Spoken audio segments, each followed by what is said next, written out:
I'm not a fool, Pliskin. Call me Snake.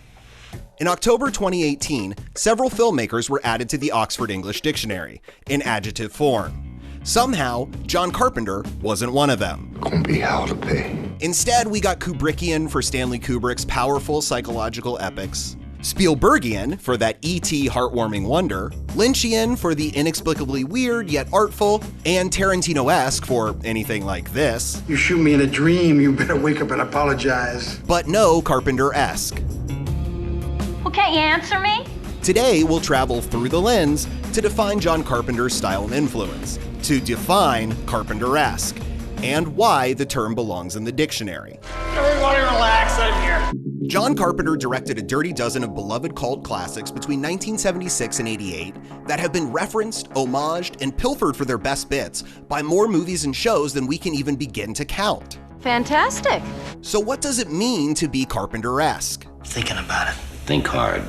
Long takes through dark, confined worlds, bleak stories and bleaker surroundings, reluctant, sarcastic heroes. Are you weird? Yes, I am. You are weird. Yes. You're weird, thank God you're not. The last run I had was so normal, it was disgusting. Brooding electronic scores, often composed and performed by the man himself, and a sense of dread that cuts to your core.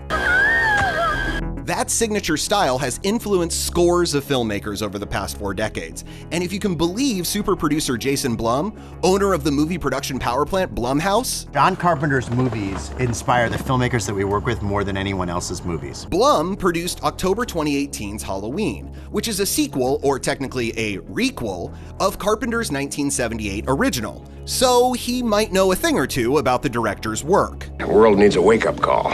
Quentin Tarantino, the writer/director/prolific borrower of cool ideas, was always upfront about what inspired The Hateful Eight, admitting that John Carpenter's The Thing was the most influential movie on his own, and the only movie he showed to his cast. Poor baby, you're starting to lose it, aren't you? A cast which included Kurt Russell, one of the many things he borrowed from Carpenter's bleak, paranoid masterclass in suspense that has become a filmic landmark, almost the definition of the word Carpenter-esque, if the dictionary had included Carpenter-esque. I have come here to chew bubblegum and kick ass. Tarantino also borrowed The Thing's snowbound setting and potboiler plot, its legendary composer Ennio Morricone, including unused pieces of score from The Thing, and more than a couple of its iconic shots. We can't learn anything from this. Now that doesn't mean The Hateful Eight is simply a remake of The Thing. We're not finished yet! But do you know what is a remake? The Thing. The pivotal sci-fi original 1951's The Thing from Another World was a Red Scare metaphor that imprinted on John Carpenter's young mind. He would often pay homage to producer-director Howard Hawks' films in his own, such as in 1976's overlooked exploitation exercise, Assault on Precinct 13. Can't argue with a confident man. Carpenter reimagined Rio Bravo, a 1959 Western in a bottle, as a modern-day police story in a closing precinct, and he doffed his cap to Howard Hawks by crediting John Wayne's Rio Bravo character, John T. Chance, as his film's editor. It's nice to see a smart kid for a change.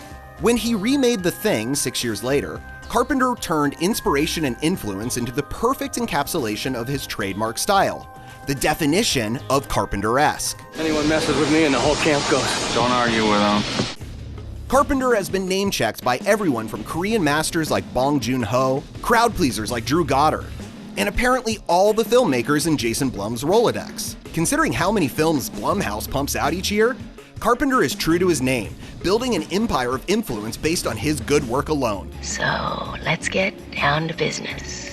Even Oscar-winning auteurs, like Danny Boyle and Guillermo del Toro, love Carpenter. Just don't try to call the man an auteur to his face. He wouldn't have anything to do with that. An auteur is something someone else calls you. You don't say that about yourself. Right. You don't say, I'm great. You just don't do it. You can't. He may be modest, and his heroes and films reflect that Spartan style. But Carpenter's influence is undeniable.